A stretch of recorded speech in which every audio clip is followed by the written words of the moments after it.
पुणे में social media post को लेकर दो समुदाय आपस में भिड़ गए, जमकर झड़प हुई, मस्जिद में तोड़फोड़ की गई, वाहन फूंके गए और मुख्यमंत्री ने अब इस पर सख्त कार्रवाई के आदेश दिए हैं।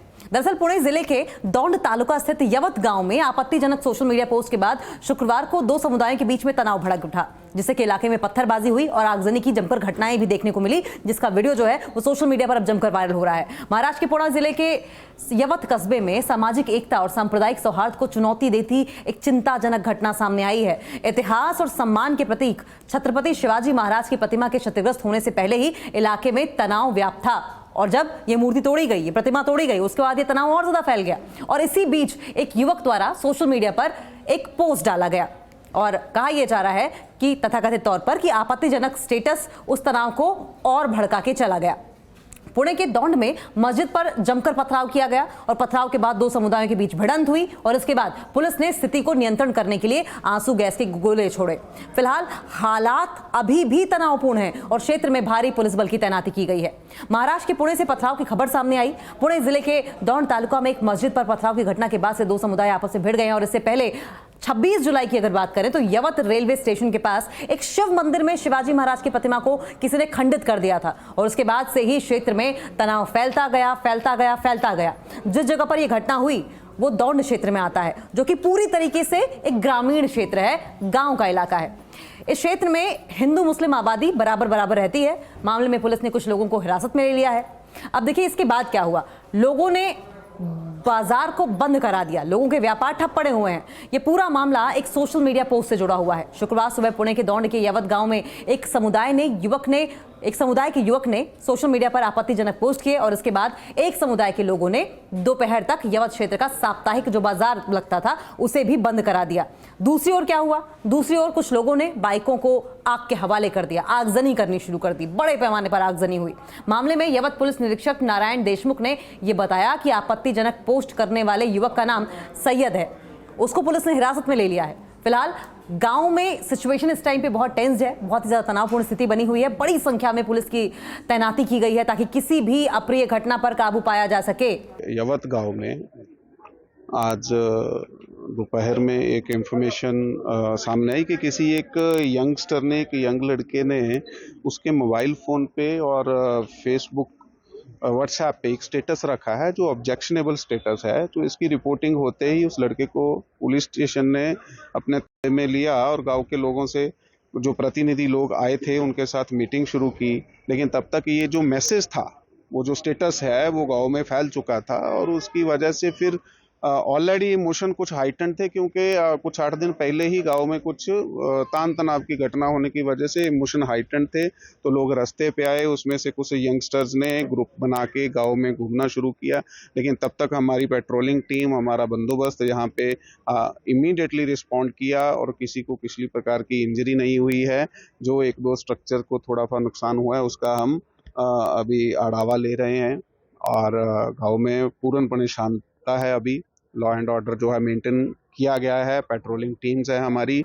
26 जुलाई को क्या हुआ था जिसका बार बार जिक्र किया जा रहा है, जिसकी वजह से यवत में तनाव फैल गया। 26 जुलाई को यवत के नीलकंठेश्वर मंदिर में छत्रपति शिवाजी महाराज की प्रतिमा के अपमान की घटना ताजा ही थी। कुछ दिन पहले ही शिवाजी महाराज की प्रतिमा को खंडित किया गया था। ये मामला अभी कोई भूला नहीं था और अब इस नई घटना ने इलाके में तनाव और ज्यादा बढ़ा दिया है। आपत्तिजनक पोस्ट करने वाले युवक यवत के सहकार नगर क्षेत्र में रहता है, ऐसा कहा जा रहा है। पोस्ट के बाद स्थानीय कार्यकर्ताओं ने सहकार नगर पहुंचकर उसके घर में तोड़फोड़ की। हालांकि पुलिस के समय पर हस्तक्षेप से कोई बड़ी अनहोनी नहीं हुई। कोई बड़ी अनहोनी हो सकती थी लेकिन इसे टाल दिया गया। लेकिन यवत क्षेत्र में तनावपूर्ण माहौल अभी भी बना हुआ है।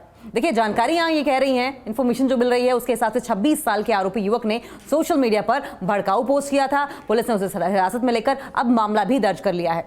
26 जुलाई को यवत गांव के एक मंदिर के परिसर में लगे छत्रपति शिवाजी महाराज की प्रतिमा को अपमानजनक स्थिति में पाया गया था, पुलिस ये बता रही है। इस घटना से ग्रामीणों में गुस्सा था और कहा जा रहा है कि इसी को लेकर आरोपी ने एक भड़काऊ पोस्ट भी उसके बाद कर दिया, जिससे कि ग्रामीणों का जो गुस्सा था वो और भड़क गया और ज्यादा फूट पड़ा।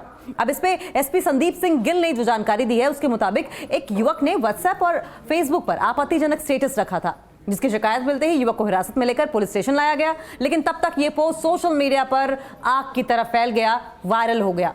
एक हफ्ते पहले हुई घटना की वजह से गांव में पहले से ही तनावपूर्ण माहौल था और इस स्टेटस के बाद ग्रामीण सड़कों पर उतर आए और इस दौरान कुछ युवकों ने कुछ स्थानों पर तोड़फोड़ की, लेकिन पुलिस प्रशासन ने मौके पर पहुंचकर हालात को काबू पा लिया। इस घटना में किसी के घायल होने की हालांकि अभी तक कोई सूचना नहीं मिली है। गनीमत इसी बात की कोई घायल नहीं हुआ, नहीं तो ये तनाव और ज्यादा बढ़ सकता था। अब दोषियों को बख्शा नहीं जाएगा, ऐसा मुख्यमंत्री देवेंद्र फडणवीस की ओर से आश्वासन दिया गया है। इस मामले पर प्रतिक्रिया दी है महाराष्ट्र के मुख्यमंत्री देवेंद्र फडणवीस ने और साफ तौर पर कहा है कि ये एक हिंसा पूर्व नियोजित तरीके से, प्री प्लान तरीके से और भड़काऊ साजिश का नतीजा है। फडणवीस अभी पुणे दौरे पर हैं और इस दौरान उन्होंने मीडिया से बातचीत में कहा कि उन्होंने यवत में हुई घटना की पूरी जानकारी ली है। सीएम फडणवीस ने और भी जानकारी दी और कहा है कि एक बाहरी व्यक्ति ने सोशल मीडिया पर आपत्तिजनक स्टेटस रखा था। पुजारी ने बलात्कार किया, जिससे लोग भड़क गए। मी आत्ताच त्या संदर्भात माहिती घेतली, कारण आपल्याला माहिती आहे मी कार्यक्रमामध्ये होतो। मी माहिती घेतली, त्या ठिकाणी एक बाहेरच्या व्यक्तीने एक चुकीचं स्टेटस ठेवल्यामुळे आणि त्या ठिकाणी कुठल्या तरी पुजाऱ्याने बलात्कार केला वगैरे अशा प्रकारचं काहीतरी स्टेटस ठेवल्यामुळे तणाव निर्माण झाला आणि लोक रस्त्यावर आले। जमावाला पांगवण्याकरता काही प्रमाणात लाठीचार्ज देखील करावा लागला, पण आता परिस्थिती नियंत्रणामध्ये आहे। दोन्ही समाजाचे लोक एकत्रित बसलेली आहेत आणि हा तणाव त्या ठिकाणी संपवण्याचा प्रयत्न चाललेला आहे। मात्र अशा प्रकारे जाणीवपूर्वक काही लोक तणाव निर्माण झाला पाहिजे अशा प्रकारचे स्टेटस ठेवून किंवा तशा प्रकारच्या घटना या घडवताना त्या ठिकाणी पाहायला मिळत आहेत। त्यांच्यावर कठोर कारवाई ही निश्चितपणे केली जाईल। भड़के हुए लड़के सड़कों पर उतर आए थे, स्थिति अब नियंत्रण में है, ये आश्वासन दिया है, ये जानकारी दी है मुख्यमंत्री देवेंद्र फडणवीस ने और ये कहा है कि दोनों समुदायों के लोग बैठकर चर्चा कर रहे हैं, आपस में बातचीत कर रहे हैं। लेकिन ये साफ है कि तनाव जानबूझकर फैलाया गया और ऐसे लोगों के खिलाफ सख्त कार्रवाई की जाएगी। उन्होंने ये भी कहा कि इस तरह की घटनाओं में अक्सर बाहरी वीडियो और भड़काऊ सामग्री का ही सहारा लिया जाता है। ये जांच के बाद ही स्पष्ट होगा कि वायरल वीडियो कहां का है। मुख्यमंत्री ने जनता से शांति बनाए रखने की अपील करते हुए कहा है कि किसी भी तरह की अवैध और उकसाने वाली गतिविधि करने वालों को बख्शा नहीं जाएगा। पुलिस को दोषियों के खिलाफ सख्त कार्रवाई करने के निर्देश दे दिए गए हैं, सख्त से सख्त कार्रवाई करने के निर्देश दिए गए हैं। सभी लोग संयम बनाए रखें, सुप्रिया सुले कह रही हैं। देखिए, पुणे की घटना पर एनसीपी की सांसद जो हैं सुप्रिया सुले, उन्होंने कहा है कि दौंड तालुका के यवत क्षेत्र में दो गुटों के बीच तनावपूर्ण स्थिति उत्पन्न हो गई। मेरी नागरिकों से विनम्र अपील है कि कृपया सभी लोग मिलकर संयम बनाए रखें, किसी भी तरह की अफवाहों पर विश्वास ना करें, शांति बनाए रखें। अपने क्षेत्र को पहले जैसी स्थिति में लाने के लिए हम सभी को मिलकर प्रयास करना होगा, तभी यह संभव हो पाएगा। अब इस पर कार्रवाई क्या हुई, अभी तक एक्शन क्या लिया गया है? देखिए, एसपी की ओर से जानकारी ये दी गई है कि जो भी इसमें लड़के इस खुराफात में, इस तनावपूर्ण स्थिति को और ज्यादा भड़काने में शामिल थे, उन्हें हिरासत में ले लिया गया है। घटना पर एसपी संदीप सिंह गिल ने कहा कि यहां यवत गांव में लगभग 12 से 12:30 बजे के आसपास पुलिस को यह जानकारी मिली कि एक युवा लड़के ने अपने व्हाट्सएप, फेसबुक पर एक आपत्तिजनक स्थिति पोस्ट की। शिकायत के बाद लड़के को पुलिस स्टेशन में लाया गया और अब कार्रवाई इस पर चल रही है।